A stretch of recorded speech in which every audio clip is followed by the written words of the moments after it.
Welcome back to another episode of Why Do I Do That? Today's episode is why do I feel like I can't trust after infidelity? So I'm going to break it down for you in a couple of different ways because not being able to trust is one thing, infidelity is another thing. So I think when I think about this question, I think, of course, you can't trust after infidelity. I know from personal experiences that you start questioning everything that you didn't see, and it makes you hypersensitive in the next relationship to making sure that you're on top of things. Like it's kind of like, oh, well, I didn't see that coming in that past relationship, and that person who I thought that I could trust and who I loved broke my trust.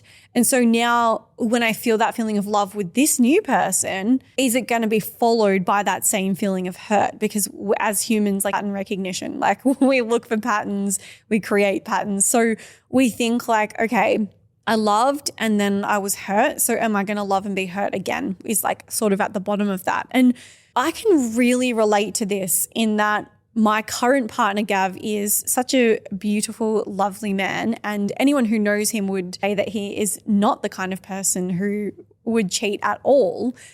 And in myself, I know that, but often there are things that have happened in past relationships and I'll get triggered and I'll feel like the same thing's going to happen. And it's not so much him and what he's doing, but my feeling like I can't trust and knowing what can happen if I do fully trust somebody. And for me, it's probably, when I think about this, I go back to the foundation of trust. And, you know, I was speaking today with the podcast manager who's in here about the foundation of trust. And I was thinking about, you know, that first foundation of trust, as he mentioned, is in your parents. Like you build this trust with your parents and you know that you can rely on them for anything. If something bad happens, you can go to them. They're your protectors. They are your source of survival and safety. And they're the first people that you learn to truly and deeply trust, knowing that they love you unconditionally and that they've got your back no matter what. If you don't have that foundation of trust in your childhood, it's, I don't want to say impossible, but it's really difficult for you to build that trust up on your own when you don't have the blueprint of it. We learn how to do that from childhood through example. And when you don't have that example, you're basically working off of a blank slate, essentially. So for me, you know, I guess with my father, there was no trust there at all. There was lies and deceit and, you know, he was not my safe person. He was, in fact, the most unsafe person in my life. Like, you know, people talk about the monsters being out there and being the people that you can't trust as strangers. When in reality, for a lot of people, and I know I'm not alone in saying this, a lot of people who have this sort of betrayal trauma and who have childhood trauma, the people who they can't trust are their own family. So you have to look at, is it about the infidelity and is it about the cheating and is it about the person, or is it all people that you can't trust? Is it that you don't have that blueprint of how to trust? Is it that you don't have that foundation of trust and being able to know that you can rely on somebody? So again, for me, that foundation of trust was never there. And I probably didn't realize until later on in life that I didn't trust anybody. It wasn't just in relationships. It was everybody. Like I didn't trust that what people were saying was true. I didn't trust that people felt the way that they felt about me or what they were saying about me was true. I didn't trust that I could rely on anybody. So I became hyper independent and did everything on my own and pushed people away. And I think that you have to look at that foundation of trust and do you have that foundation in the first place? And if you don't, how can you build that? How can you start to lean into like who can be your safe people that can help you to know that you can rely on people and that people can be safe and that people can love you unconditionally?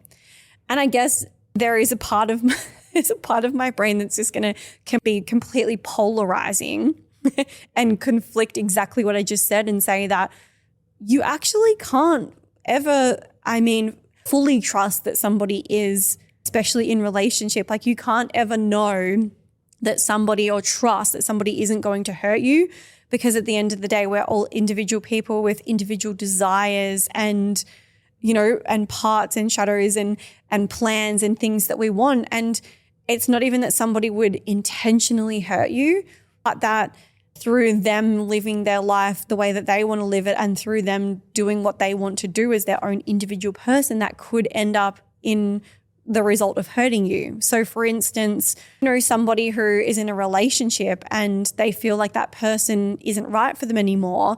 And so they break up with them and they say, look, I really want to go traveling, or I really want to pursue this career over in this country or whatever. And I don't feel like this relationship serves me anymore. You could say, well, I trusted them and they hurt me. Or you could say, well, that person's being honest and they're living their own life and they're living their truth. And as a consequence of that, they've hurt you. So part of my brain is like, you can never fully trust that someone's not going to hurt you intentionally or unintentionally. But what you can trust is that you'll be okay.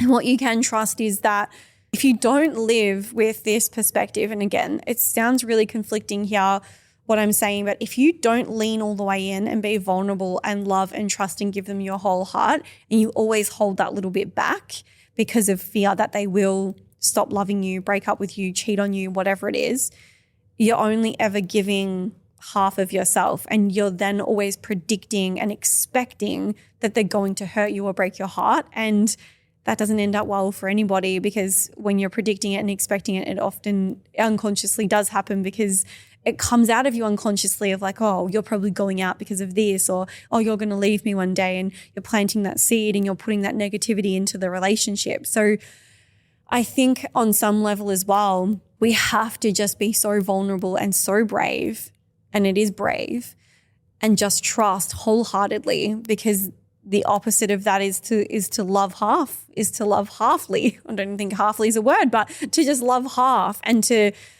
not put that full trust in. And if I bring it back to the question surrounding cheating and infidelity, obviously that's a whole new layer of the person's already hurt you. And so it's like there is a really high chance that they're going to hurt you again. But you really do get to that crossroad of like, okay, well, I have two options. I leave and then I guarantee that it's not going to happen again, or I stay. But if you're going to choose to stay, what's the point of choosing to stay if you're going to question it all the time?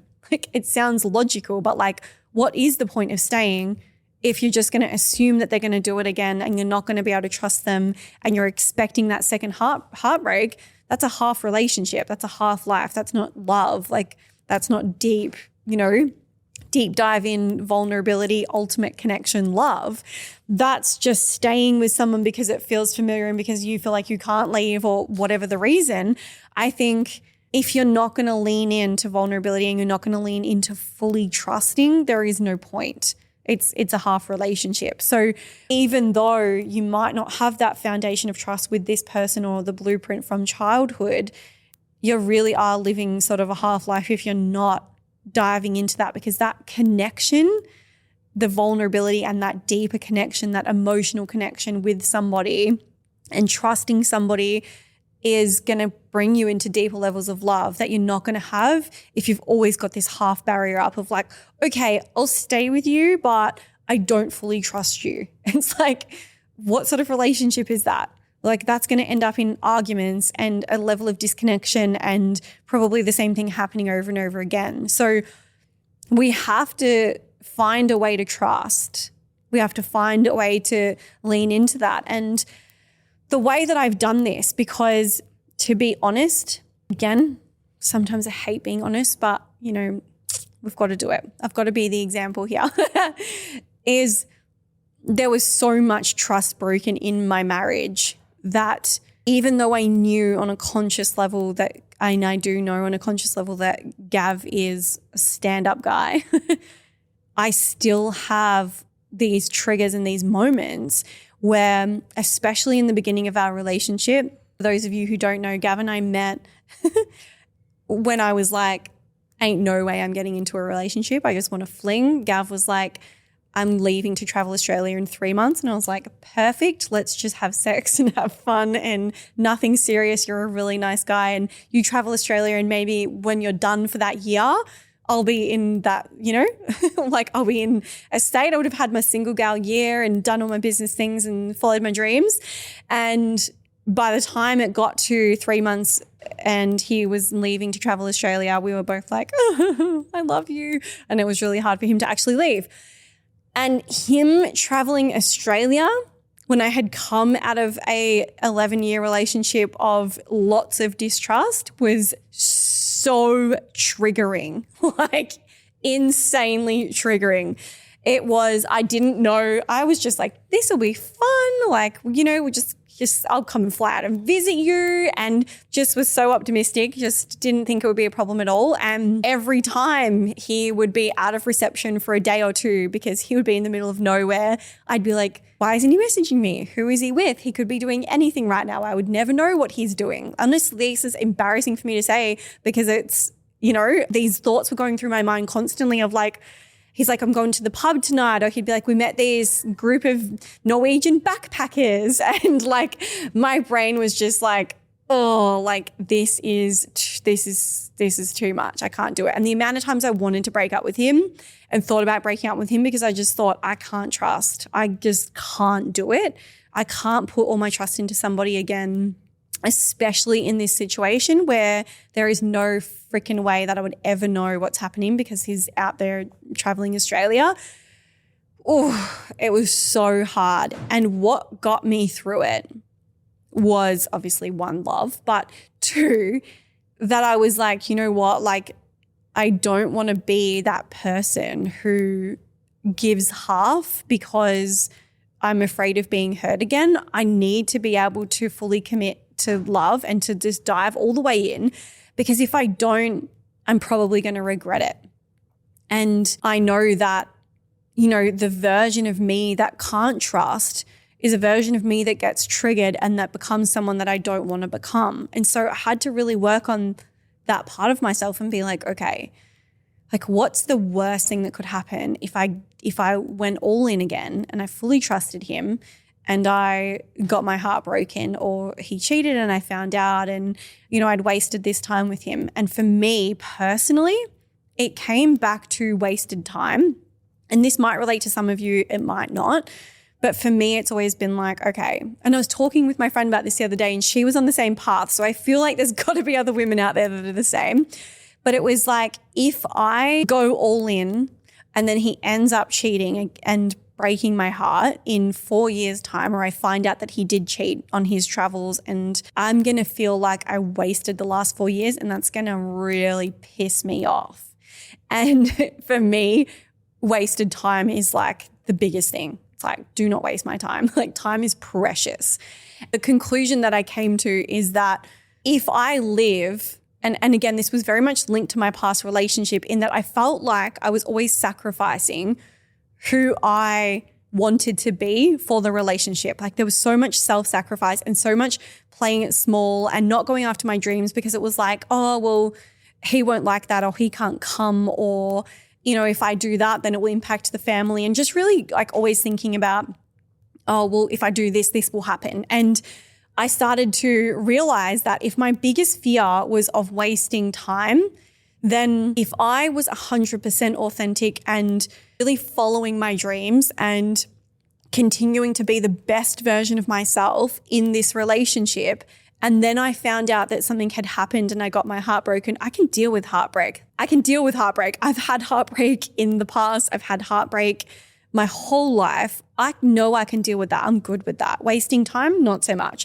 So I decided that if that's my biggest fear, I need to just make a conscious effort to still open my heart, dive 100% into love and trust, but also make sure, because this also comes back to these parts of me. I was like self-sacrifice and love him, or step into my power and love myself. There was no option where it could be both. And Gav has showed me that you can have both. So for me now, it's like, as long as I'm pushing forward with my personal goals and being the best mum that I can be, I'm doing the things that really matter to me, because I know for me that I want to look back and know that I gave my kids an epic childhood. That is so important to me. It's one of my biggest values, that I was present, that I wasn't a stressed, chaotic, angry mum. I know that if I'm doing all of those things, I'm pushing towards my own goals, I'm living the life that I want to live, I'm never limiting myself because of him. And I'm never limiting him either from doing what he wants to do. If I can do that, I can then love and trust completely because I'm never going to have wasted my time. If he broke my heart in 4 years, I'd be like, you know what? I still launched the podcast. I still launched the book. I still launched the retreat. I still did. These are all my personal goals, by the way. 2025, here we come. And if I still was achieving all of these goals and he ended up breaking my heart, I could go, you know what? That hurts. But also I was still being who I wanted to be. I was still progressing. I was still living the life that I wanted to live. Most of your pain will come from, and again, know this from personal experience, I sacrificed everything for him. You know, I sacrificed this and I had children and I stayed home and I didn't work and I didn't follow my career. And, you know, I stopped seeing my friends. I started hanging out with his friends. I could list hundreds of examples from women. It is the heartbreak, but it's also the sacrifices that you made. So stop sacrificing. So start living in alignment with who you want to be. And if they don't support that, they're probably not your person, because I know now that the person that I love, I don't want Gav to sacrifice anything for me either. I want him to achieve his goals. Part of me wanted him to travel Australia. And even though it was awful, I knew that that was his dream. And so I supported that. And I think that when we are afraid of someone hurting us, we also can become really controlling of that person. And then we can be like, well, you can't do this because I can't do this. And we don't actually go, I love that person so much and I want them to be happy. What does happy look like for them?